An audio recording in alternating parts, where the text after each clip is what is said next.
Hello, welcome to your daily reading and meditation. I'll be reading the passage for September 16th from A New Day, 365 Meditations for Personal and Spiritual Growth. Let's get started with the quote of the day.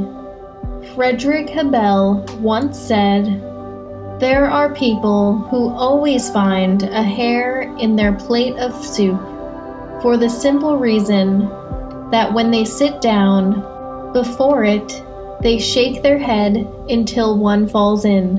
And now for our reading. One measure of positive growth in my life is that it's not so easy anymore to blame my troubles on other people. It's become quite difficult, in fact, to insist and truly believe that I'm a victim of circumstances. There was a time when just the opposite was true.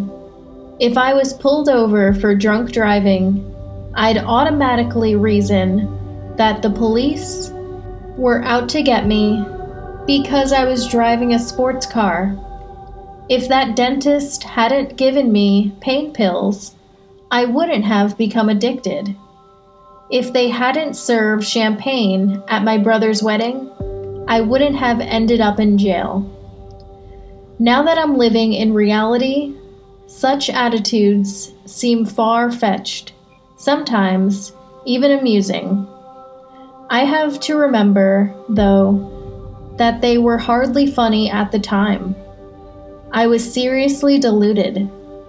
I also needed to remember that it's possible for me to slip back into those attitudes, and that as a result, my life would go downhill faster than I can imagine.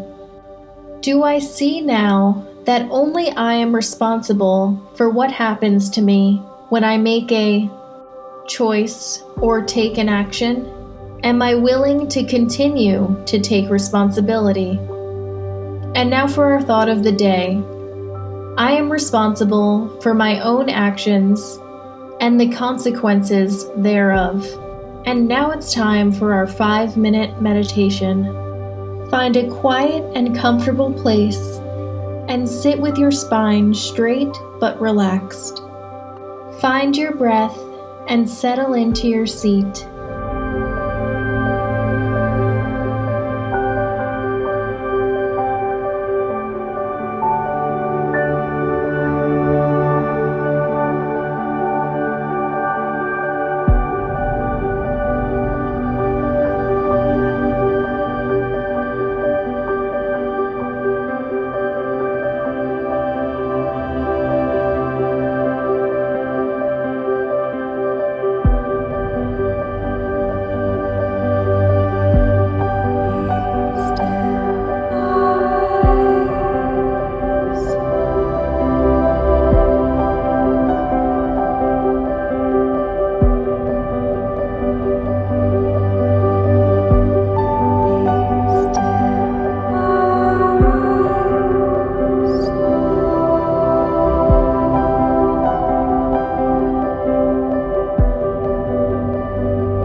that concludes our meditation. What a gift it is that we can see clearly that we're responsible for our own actions and our consequences. Namaste.